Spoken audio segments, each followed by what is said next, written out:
विकास में कानून की भूमिका। क्राइम को अक्सर आर्थिक विकास का रोड़ा रोड़ा माना जाता है। आपको बता दें कि जिस राज्य को अपराध ने जकड़ रखा है, उसका विकास होना बहुत मुश्किल हो जाता है। ये हमने अक्सर देखा है। लेकिन अगर मध्य प्रदेश सरकार और पुलिस की बात करें तो यहाँ पर खास तौर से ध्यान रखा गया है।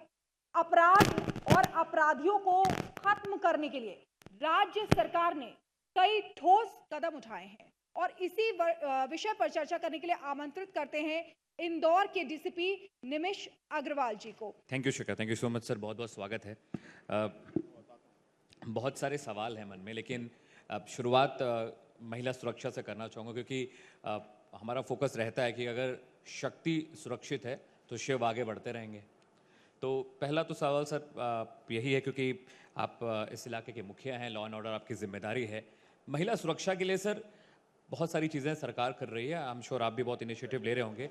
कुछ नया महिला सुरक्षा में क्या हो रहा है सर? क्योंकि क्राइम जो है पूरे दुनिया में महिलाओं के प्रति ज़्यादा है बनस्पत की और मसलों के। हमारे महिला सुरक्षा के संबंध में एक हमारे यहाँ से एक कैंपेन स्टार्ट हुआ असली हीरो के नाम से। हम लोगों ने जब विश्लेषण किया तो ये पाया कि बहुत सारे 90% ऐसे केसेस हो रहे हैं जिसमें कि कहीं ना कहीं कोई ना कोई परिचित होता है जो कि घटना में इन्वॉल्व रहता है। तो उस पॉइंट ऑफ व्यू से हमने एक अभियान चालू किया असली हीरो, जिसमें हमने पाया कि बहुत सारे ऐसे केसेस होते हैं जिसमें कोई ना कोई ऐसा व्यक्ति होता है जो कि आगे आके मदद करता है और कोई भी जो छेड़छाड़ की घटना है या कोई ईव टीजिंग है उसमें आके जो है वो एक समैरिटन की तरह जो है वो आगे आके उस रोकता है और पुलिस की मदद करता है। तो एक समाज में एक ऐसा भाव जो है उत्पन्न हो जिसमें कि सामाजिक स्तर पे जो है व्यक्ति आके ऐसे चीज़ों में अपना इंटरवेंशन करें टाइमली और उसको रोक सकें। तो एक इस तरह का अभियान हमने उसमें सम्मानित किया है बहुत सारे, और माननीय सीएम सर ने भी बहुत सारे लोगों को सम्मानित किया है। तो इस तरह से हमने इसमें महिला सुरक्षा में नए एक प्रयास किए हैं। सर एक सवाल मेरा था, कई बार ऐसी शिकायतें आती है, बहुत सारी महिलाएं यहाँ पर हैं कि जो हेल्पलाइन नंबर्स पे जब कॉल जाती है तो बहुत बार ऐसा होता है कि हेल्पलाइन नंबर पे महिलाएं कॉल कर रही हैं, फ़ोन पिक भी होता है, लेकिन आपकी जो पीसीआर वैन टाइम पे नहीं पहुँच पाती, या अक्सर ऐसा होता है कि कभी कभी जो हेल्पलाइन नंबर्स हैं वो रिस्पॉन्ड नहीं करते हैं। तो सर ये कैसे पता लगे कि आपका जो रिस्पॉन्स टीम है वो ठीक से रिस्पॉन्स कर रही है कि नहीं? इसको मॉनिटर कैसे कर रहे हैं आप यहाँ पे? नहीं देखिए, इसमें मतलब जो इस तरह की समस्याएं पूर्व में थी, बट इसको धीरे धीरे इसमें चेंजेस किए गए हैं, सुधार हुआ है इसमें। और अब सेंट्रलाइज्ड कंट्रोल सेंटर्स जो हैं, कॉल सेंटर्स बना दिए गए हैं। हमारा जो डायल 100 का प्रोजेक्ट है, जो कि मैं समझता हूँ पूरे देश में जो है एक स्टेट वाइड डायल 100 का जो प्रोजेक्ट आया था वो पहली बार मध्य प्रदेश में आया था। अमूमन ये जो है सिटीज़ में रहता है और पूरे स्टेट वाइड लेवल पे जिसमें कि रूरल एरिया को भी कवर किया गया हो, तो ऐसा पहली बार यहाँ पर आया था। और एक बहुत ही state of the art call centre Bhopal से संचालित है और वो वहाँ से जो है पूरी मॉनिटरिंग के साथ में उसमें बड़े अच्छे रिस्पांस टाइम के साथ में रूरल एरिया में 20 मिनट्स रहता है, अर्बन एरिया में 5 to 10 मिनट्स रहता है। तो इस तरह से बड़े पैरामीटर्स बना के और एक उसमें प्राइवेट सेक्टर को भी इन्वॉल्व करते हुए जो इस तरह की चल रही सुविधाएं, तो उसमें काफ़ी अब मैं समझता हूँ उसमें सुधार हुआ है। सर आई एम श्योर महिलाओं के पास सवाल होंगे, मैं जाऊँगा सर। जो लोग आपको सुन रहे हैं सर, दलितों के खिलाफ जो क्राइम है थोड़ा बढ़ा है। मैं स्पेसिफिकली इलाके का नाम नहीं लूँगा क्योंकि आप मॉनिटर कर ही रहे हैं। जो दलित हैं उनके खिलाफ क्राइम बढ़ा है, क्या ये माइंडसेट है या कहीं ना कहीं जो एग्जीक्यूशन है लॉ एंड ऑर्डर का उसमें कहीं कमी देख रहे हैं आप?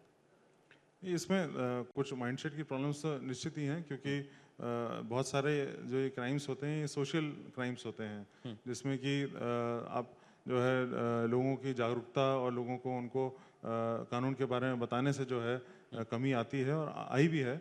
मगर क्योंकि जब तक वो माइंडसेट चेंज नहीं होगा तब तक उसमें जो है वो कुछ ना कुछ घटनाएं होती रहती हैं। तो उसको भी हम एड्रेस कर रहे हैं और जो एक्ट बना हुआ है, स्पेशल प्रावधान है उसमें, उसका बड़ा कड़ाई से जो है उसका पालन कराया जा रहा है। तो सर क्या कुछ अलग तरह के प्रावधान हैं या कोई अलग डिपार्टमेंट आपने बनाया है या कोई सेल ऐसा है जो इस चीज़ को मॉनिटर कर रहा है? बिल्कुल, इसमें मध्य प्रदेश गवर्नमेंट का जो एक स्पेशल थाना है, मैं समझता हूँ ये व्यवस्था पूरे देश में जो है सिर्फ मध्य प्रदेश में ही है जिसमें एक स्पेशल थाना रहता है SC/ST अपराधों के लिए, और वो उसी एक्ट के क्रियान्वयन के लिए डेडिकेटेड फोर्स, डेडिकेटेड संसाधन, डेडिकेटेड बजट, तो वो एक बड़ा ही इंडिपेंडेंट यूनिट की तरह ऑपरेट करते हुए जो है काम करता है। सर, चाइल्ड अब्यूज़ का मसला देश भर में इसकी दिक्कत है, लेकिन पिछले कुछ वक्त से, कुछ महीनों की अगर बात करें तो चाइल्ड अब्यूज़ के जो घटनाएं हैं वो थोड़ा बढ़ी हैं, खासकर जो ट्राइबल एरियाज़ हैं, जो नक्सल एरियाज़ हैं, तो उससे कैसे आप कर्ब करने की कोशिश कर रहे हैं, और या कोई इनिशिएटिव उसके लिए भी शुरू किया? क्योंकि जो चाइल्ड अब्यूज़ है उसमें ज़्यादातर केसेस पुलिस के पास पहुंचते नहीं हैं, क्योंकि लोग या तो समाज के प्रभाव की वजह से, या उनको लगता है कि कानूनी कार्रवाई में फंस जाएंगे, पचड़े में फंस जाएंगे, इसलिए जो पेरेंट्स हैं वो पीछे हटते हैं। तो इस तरह की चीज़ों को कैसे आप हैंडल करने के लिए प्लान करें, या प्लान कर चुके हैं अभी? देखिए, इसमें हम लोग जैसे बच्चे हैं, बच्चों में बहुत सारा अवेयरनेस प्रोग्राम्स भी चल रहे हैं, गुड टच, बैड टच, ये सब सभी स्कूलों में कवर किया जा रहा है, और कॉलेजेस में भी जो है इस चीज़ के बारे में जागरूकता लाई जा रही है, और इसमें जो पॉक्सो एक्ट जो स्पेसिफिकली इसके लिए बनाया गया है इन घटनाओं के लिए, उसकी मॉनिटरिंग बहुत सख्ती से हो रही है। इसमें एक एक व्यक्ति को जो है उसमें ट्रैक किया जाता है, और रिपीट ऑफेंडर्स को भी देखा जाता है कि ऐसे व्यक्ति हों जो कि बार बार जो है बच्चों का शिकार बना रहे हों, तो उन लोगों को स्पेशली ट्रैक किया जाता है। अभी हाल में ही सोशल मीडिया पर भी जो है ऐसे हमारे पास नेटवर्क डेवलप हुआ है कि जिसमें जो लोग चाइल्ड अब्यूज़ के फोटोग्राफ्स या वीडियोस आपस में फॉरवर्ड करते हैं, तो वो भी जो है कहीं ना कहीं मानसिकता को करप्ट करने का काम करता है। तो ऐसे लोगों को भी जो है आप चिन्हित करके, उनको मॉनिटर करके, सर्वेलेंस करके उन पर भी कार्रवाई की जा रही है, ताकि एक अच्छा माहौल बने, और जो इस तरह के जो तत्व हैं उनको चिन्हित करके उन पर कार्रवाई की जा सर, सके। जो चाइल्ड पोर्नोग्राफी है डार्कनेट के जरिए बहुत ज़्यादा सर्कुलेट हो रही है, और सोशल मीडिया एक बहुत इजी मीडियम है क्रिमिनल्स के लिए इसको सर्कुलेशन करना, तो सोशल मीडिया को किस तरह से मॉनिटर कर रहे हैं आप, और डार्कनेट को लेकर सर किस तरह की चीज़ें चल रही हैं? सोशल मीडिया मॉनिटरिंग हमारा काफ़ी अभी उसका जो है अपग्रेडेशन हुआ है, और नए सॉफ्टवेयर जो स्टेट ऑफ द आर्ट जो प्राइवेट सेक्टर में डेवलप हुए हैं, उसको हम लोग अपने लैब्स में हमने उनको इनकॉर्पोरेट किया है, और उसमें काफ़ी मॉनिटरिंग हो रही है, और काफ़ी अभी बीच में एक अभियान चला के जो है उसमें काफ़ी सारे FIRs भी करी गई ऐसे लोगों पे जिन्होंने इस तरह के मटेरियल को फॉरवर्ड किया है। डार्क नेट एक डेफिनेटली एक चैलेंजिंग एरिया है, जो कि अभी जिसमें इतने टूल्स अभी आए नहीं हैं, तो उसमें हम लोग जो है एक ह्यूमन सर्वेलेंस के माध्यम से जो है हम लोग उसमें कोशिश करते हैं कि उसमें भी जो है हमको कुछ उसमें गैंग्स मिल जाएं। सर, उज्ज्वल भारत की बात हम कर रहे हैं, उज्ज्वल मध्य प्रदेश की बात कर रहे हैं। अगर कानून व्यवस्था बेहतर होगी तभी ईज ऑफ डूइंग बिजनेस है, जो इन्वेस्टमेंट्स आएंगे, क्योंकि सबसे पहला सवाल एक कारोबारी के मन में यही आता है कि भाई अमुक इलाके में मैं निवेश कर रहा हूं, तो क्या मेरा निवेश सुरक्षित है कि नहीं। तो उससे लेकर ओवरऑल क्या पर्सपेक्टिव, क्योंकि सरकार लगातार पैरोकारी करती है कि हम निवेशकों को बुला रहे हैं, लेकिन अगर निवेशक सुरक्षित ही महसूस ना करें, उनका पैसा, उनका प्रेमाइसेस सेफ ना हो, तो कोई निवेश करेगा क्यों सर? नहीं, मैं आपकी बात से पूर्णतः सहमत हूँ। जो है डेवलपमेंट सिक्योरिटी के बाद ही फॉलो करता है, और इसलिए जो है जितनी भी इस तरह की शिकायतें होती हैं जहाँ पे स्पेसिफिकली जो है व्यापारियों को टारगेट किया जाता है, तो उसको बड़ा ही गंभीरता से लिया जाता है, और बहुत ही त्वरित एक्शन उसमें लिया जाता है। और मैं ये भी कहना चाहूँगा कि डेवलपमेंट सिर्फ इंफ्रास्ट्रक्चर नहीं होता, development is also about systems ऐसे हम बनाएं जो कि हमारे समाज के ऐसे लोग हैं जो कि कहीं ना कहीं छूट गए हैं, जिनको यहाँ मनोवैज्ञानिक समस्याएं हैं, नशे की आदतें हैं, तो ऐसे हमको ढांचों को भी विकसित करना पड़ेगा जो कि इस तरह के लोगों को डील कर सकें, क्योंकि हमको इनकी समस्याओं को एक मनोवैज्ञानिक समस्या की तरह देखना पड़ेगा जी। और सिर्फ एक क्राइम के हिसाब से नहीं देखना पड़ेगा कि हम उनको FIR करें और उनको बंद करें।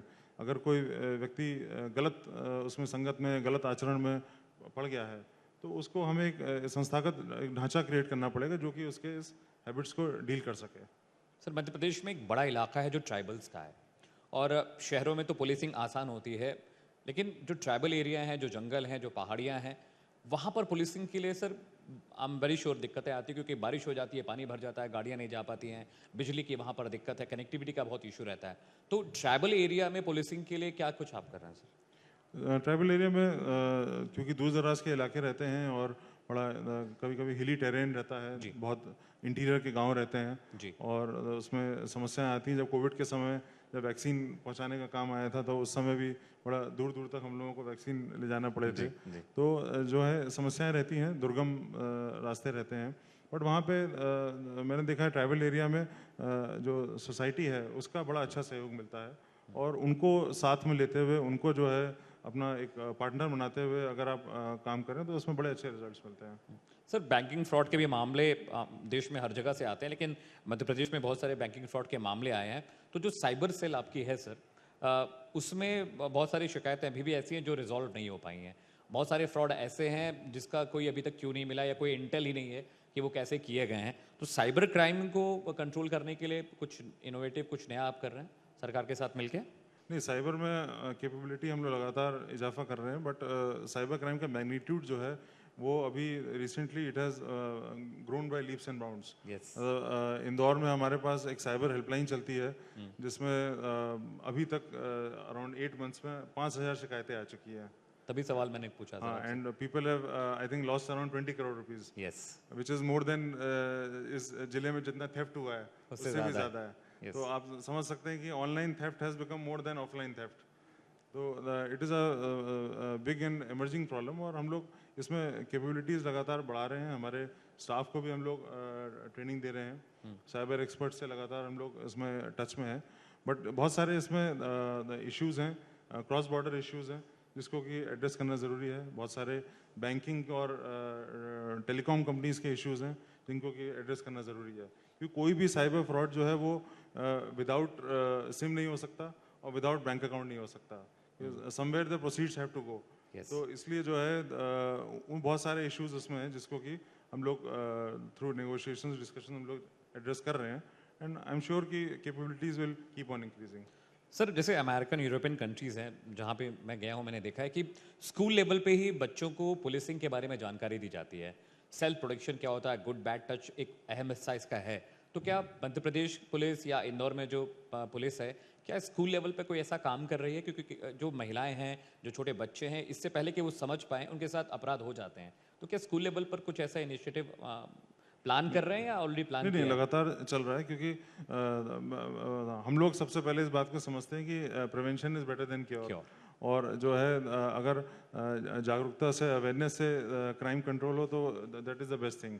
और हमारे यहाँ इंदौर पुलिस में एक साइबर पाठशाला भी चलती है जिसमें अराउंड हम लोग 20,000 लोगों को उसमें एड्रेस कर चुके हैं। तो उनको हम लगातार साइबर अवेयरनेस उसमें लाते हैं, उनको बताते हैं कि साइबर हाइजीन क्या होता है और क्या उसमें किस तरह से ऑपरेट करना चाहिए। और बच्चे ही बहुत बार जो है अपने पेरेंट्स को जो है बताते हैं कि जो है डिजिटल उनको क्या करना चाहिए, क्या प्रोटेक्शन रखना चाहिए, तो वो उस हिसाब से उनको एड्रेस करते हैं। बाकी जो हमारे महिला सुरक्षा शाखा है और जो एंटी नार्कोटिक्स जो शाखा है, वहाँ से भी बहुत सारे हमारे इस तरह के एक जॉइंट जो है लगातार चलते हैं। तो वो that is we are working on it. Sir drugs की, आपने नारकोटिक्स की बात की है। जो ट्राइबल एरिया में आदिवासी रहते हैं वो पढ़े लिखे बहुत नहीं हैं, तो उनका बेजा इस्तेमाल जो ड्रग्स कारोबारी वो कर रहे हैं, क्योंकि उन्हें अवेयरनेस होती नहीं है, उनके ज़रिए वो अपनी चीज़ों को भिजवाते हैं, बिकवाते हैं। और ट्राइबल्स एरिया में अक्सर ऐसा होता है कि पैसे के लालच में जो गरीब हैं, जो ट्राइब्स हैं, वो इस बात को पुलिस तक पहुंचाते भी नहीं हैं। तो ये कैसे समझ में आया कि किस एरिया में नारकोटिक्स का जो रैकेट चल रहा है या ड्रग्स वहाँ पर ट्रैफिकिंग चल रही है? सर देखिए, नार्कोटिक्स का अगर हम इंदौर की बात करें तो mostly it is from Rajasthan के जो सीमावर्ती ज़िले हैं एमपी के, वहाँ से सारा नार्कोटिक्स जो है यहाँ पर आ रहा है जी। मतलब राजस्थान सरकार ध्यान नहीं दे रही है? तो वहाँ कोऑर्डिनेट कर रहे हैं, वहाँ भी जो है क्योंकि वो वहाँ पे बड़े व्यापक स्तर पे हो रहा है, वहाँ पे विलेज लेवल पे हो रहा है, और वहाँ पे पुलिसिंग एक चैलेंज है इस कारण से, क्योंकि जब एक सामाजिक स्तर पे एक एक्टिविटी होती है तो उसको जो है एक वो बड़ा पुलिसिंग चैलेंज बन जाता है। तो उस हिसाब से वो लोग भी उसको एड्रेस कर रहे हैं। अभी हाल में जो है यहाँ पे डीजीपी कॉन्फ्रेंस भी हुई थी फॉर इलेक्शन रिलेटेड मैटर्स, तो उसमें भी ये सब इसमें चर्चाएं हुई हैं। तो नशे का तो ये है कि it is not only a supply side problem, it is also a demand side problem. कहीं ना कहीं जो हम लोग अपने यंगस्टर्स को और अपने युवाओं को जो है उनको हमें एंगेज करना पड़ेगा, स्पोर्ट्स एक्टिविटीज़ हैं, कल्चरल एक्टिविटीज़, जिससे कि जो ये डिमांड है ये भी समाप्त हो। क्योंकि आपको दोनों को टैकल करना पड़ेगा, सप्लाई साइड और डिमांड साइड। हम लोग काम कर रहे हैं लगातार उस पर कि कट ऑफ हो, लोग पकड़े जाएं, मगर एक सामाजिक स्तर पे एक सोसाइटी जो डिमांड है वो। अच्छा सर, ऑडियंस के पास जाऊंगा, मेरे बहुत सारे सवाल आपसे हैं। माइक प्लीज ऑडियंस में दीजिए। कोई महिला सवाल पूछना चाहती सकते, क्योंकि इससे अच्छा मौका नहीं मिलेगा, इतना टाइम और स्पेसिफिकली आप सवाल पूछ सकते, क्योंकि जब ये फील्ड में होते हैं बहुत मसरूफ होते हैं, बहुत बिजी होते हैं, ये वक्त नहीं दे पाते हैं। किसी के पास सवाल है? फटाफट सारी लिस्ट ओपन कर लीजिए। महिलाओं के लिए ये स्पेशली ये सेशन है। सवाल दागिए सर से, जो भी पूछना है आपको सवाल नमस्कार फटाफट। सर, मेरा नाम भक्ति जैन है और मैं देवी अल्लाह विश्वविद्यालय की छात्रा हूँ। जैसे कि हम देखते हैं कि हमारा मेन मोटिव ये होता है कि हम अपराधी को ना देख करके अपराधों पर काम करें। तो मेरा ये सवाल है कि जिस तरीके से हम विक्टिम्स को सिखाते हैं कि कैसे क्राइम से डील किया जाए, तो हम अक्यूज्ड के साइकोलॉजिकल के ऊपर कैसे एजुकेशन में उसको इम्प्लीमेंट कर सकते हैं कि जिससे एक्यूज के मन में जो हमने साइकोलॉजी और मानसिकता की बात करी उसको ख़त्म किया जा सके। नहीं, बहुत ही वाजिब कंसर्न है आपका कि क्रिमिनल साइकोलॉजी जो है वो उसको समझ के और उसको एड्रेस करना जो है वो भी एक इम्पॉर्टेंट एरिया है। उस पर भी जो है अब पुलिस ने काम शुरू किया है और हम लोग आईएम के साथ कोलैबोरेट करके काफ़ी ऐसे मुद्दों पे हम लोग काम कर रहे हैं जहाँ पे क्रिमिनल्स के जो उनका जो बार बार जो अपराध करने का जो इश्यूज़ हैं उसको कैसे एड्रेस किया जा सकता है, तो उस पर भी हम लोग काम शुरू किया है। और ख़ास तौर से जो जुवेनाइल ऑफेंडर्स रहते हैं वहाँ पे तो काउंसलिंग की एक व्यवस्था ऑलरेडी बनी हुई है अंडर जेजे एक्ट, तो उसको भी मॉनिटर कर रहे हैं सो दैट जो है क्राइम होए ना, मतलब क्रिमिनल्स जो है वो पार्टिसिपेट ही ना करें, उनकी मनोवृत्ति को एड्रेस किया जा सके। अगला सवाल। हेलो, मैं ये जानना चाहूँगी आपसे कि एमपी में जो हर साल अराउंड 11,000 बच्चों का किडनैप होने का फिगर है, जिसमें से कि अराउंड 8,000 गर्ल्स भी हैं, तो उसके लिए एमपी गवर्नमेंट क्या, एमपी पुलिस क्या इनिशिएटिव ले रही है? इसमें मैं आपको बताना चाहूँगा कि हमारे यहाँ एक डेडिकेटेड एक मिशन है ऑपरेशन मुस्कान के नाम से, और उसमें हम लोग जितने भी नाबालिग बच्चे बच्चियाँ होते हैं जो कि गुम जाते हैं, तो उस पर बहुत डेडिकेटेड रूप में काम होता है। और हमारे सीएम साहब जो समाधान ऑनलाइन लेते हैं उसमें भी जो है इन केसेस के चर्चा होती है, और मैं समझता हूँ रिकवरी रेट बहुत अच्छा है, 90% प्लस चल रहा है। और इसमें डेडिकेटेड टीम्स हैं और बच्चों के साथ में जो ये अपराध होते हैं इसमें सुप्रीम कोर्ट की गाइडलाइन के तहत किडनैपिंग मान के ही इसमें अपराध पंजीबद्ध किया जाता है, चाहे वो किसी भी कारण से गुम हुए हैं, और उसकी एक ग्रेविटी एस्टेब्लिश की जाती है उस ऑफेंस की, और उसमें आगे उसमें प्रोसीड करते हुए इसमें लगातार हम लोग प्रयास कर रहे हैं। पर आपको नहीं लगता है जो नंबर है ये बहुत बड़ा नंबर है, तो उसकी जो रूट कॉज है, मतलब वो कब कैसे बंद होगा? क्या रीज़न है कि ये लगातार बढ़ता ही जा रहा है? रूट कॉज एनालिसिस भी इसमें चल रहा है। अभी हाल में हमारा एक MOU भी हुआ है इस संबंध में आईएम के साथ में, और उसके रूट कॉज हम लोग कर रहे हैं। काफ़ी सारे रूट कॉजेज लोकल स्तर पर आइडेंटिफाइड हैं, but that has to be supported by data, तो उस हिसाब से जो है उसमें और एनालिसिस हो रहा है। बट जो मैं आपको बताना चाहूँगा कि इंदौर पुलिस ने अभी हाल में एक वो भी चलाया था, कैंपेन भी चलाया था, घर छोड़ के ना जाओ। उसमें जो है हम लोग ऐसे एरियाज़ में जो कि स्कूल्स ऐसे हैं जहाँ पे बच्चियाँ हैं, तो उनको भी जो है हम लोग वहाँ जाके एड्रेस करते थे, और उनको जो है बहुतों को ये बताया जाता था कि आप अपनी एजुकेशन को कंप्लीट करो और बिकम समथिंग, और उसके बाद जो है आप प्लान करो अपनी आगे के फ्यूचर लाइफ को। तो उसका पॉजिटिव इफेक्ट भी आया उन इलाकों में, जो है हमने इस तरह की केसेस में कमी भी पाई, तो लगातार इस पर प्रयास जारी है। सर आर्मी वेटरन्स भी हमारे साथ बैठे हुए हैं। Sir if you want any question from sir, आगे से माइक दीजिए। हाँ सर को दीजिए, गो अहेड सर, पूछिए। पिछले 1 महीने में इंदौर में एक क्राइम का नया पैटर्न देखने में आया है। बहुत सी जगह छोटी सी बहस हो गई और चाकू चला दिया गया, आदमी मर गया, या छोटी सी बहस हो गई, गोली चला दी गई। ये एक नया पैटर्न उभर रहा है, तो ये क्या है? ये क्या आदमी का टेम्परामेंट बदलता जा रहा है? ये पैटर्न क्यों आ रहा है? नहीं, बड़ा विचारणीय प्रश्न है ये, और हम लोग we are also grappling with the same issue. और इसमें दोनों तरह की चीज़ें हैं, कहीं ना कहीं इसमें कुछ आर्म्स भी इन्वॉल्व हैं, तो उसकी हमने चेकिंग बढ़ाई है, और नाइट के दौरान पेट्रोलिंग और कॉम्बिंग जो है वो काफ़ी बढ़ाई गई है, सो दैट कोई चाकू लेके जो लोग घूमने वाले लोग हैं, जो बैड एलिमेंट्स हैं, उनको एड्रेस किया जा सके। मगर इसमें एक प्रॉब्लम इस तरह की भी है कि कहीं ना कहीं जो हमारे पास आज की तारीख में वायलेंस के प्रति जो एक्सपोजर है, थ्रू PUBG हो या सोशल मीडिया हो या थ्रू अदर मीडिया हो, तो उस पर भी एक जो है हमको सोचना पड़ेगा कि हम उसको अगर वायलेंस को हम लोग ग्लोरीफाई कर रहे हैं किसी मीडिया के माध्यम से, तो that has to be brought down. और वो सब चीज़ें सामाजिक स्तर पे उनका अगर रिड्रेसल होगा तो उसका भी इफेक्ट आएगा। बहुत बहुत शुक्रिया सर। हमने साल भर का जैसा सवाल कि जैसा हाँ, कि हम जानते हैं इंडिया में पुलिसिंग और पॉपुलेशन का जो रेशो है वो बहुत पुअर है, तो पुलिस के लिए पॉसिबल नहीं है कि वो हर चीज़ में हाथ डाले।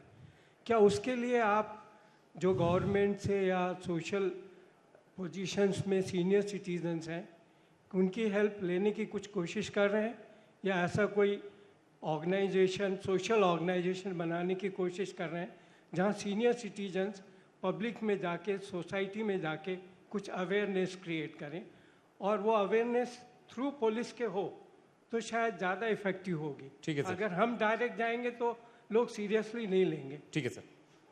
नहीं, आपका बहुत अच्छा ये सजेशन है, हालांकि इस पे काम हो रहा है, but we would like to include retired army officers also in that initiative. और हम लोग जितने भी RWAs हैं उसके थ्रू कॉन्टैक्ट में रहते हैं कि जिससे कि उनकी सुरक्षा जो है वो और बेटर हो सके। सिटीजन आई प्रोजेक्ट चल रहा है। सिटीजन आई प्रोजेक्ट के थ्रू इंदौर के अराउंड 5000 पीपल हैव रिस्पॉन्डेड, और उन्होंने अपने जो एस्टेब्लिशमेंट में जो CCTV लगा रखे हैं उसका जो है एक्सेस पुलिस को दिया है, तो it acts as a force multiplier. और आप समझ सकते हैं कि in a city of population around 40-45 lakhs हमारा जो पुलिस फोर्स का स्ट्रेंथ है it is hardly 5000, so we need force multipliers. तो इसमें जो है हम लोग काम कर रहे हैं लगातार, और सिविल सोसाइटी ऑर्गेनाइजेशंस को जोड़ा भी है। चलिए बहुत बहुत शुक्रिया सर, इतने व्यस्त शेड्यूल में आप आए और इतने सारे सवाल, साल भर का सवाल पूछ लिया मैंने और बाकी ऑडियंस भी थी। सर बहुत बहुत शुक्रिया। सर आपको सम्मानित करने के लिए associate vice president governor Joy D'Souza sir को यहाँ पर बुलाना चाहूँगी। सर प्लीज़ आइएगा और सर को सम्मानित कीजिए।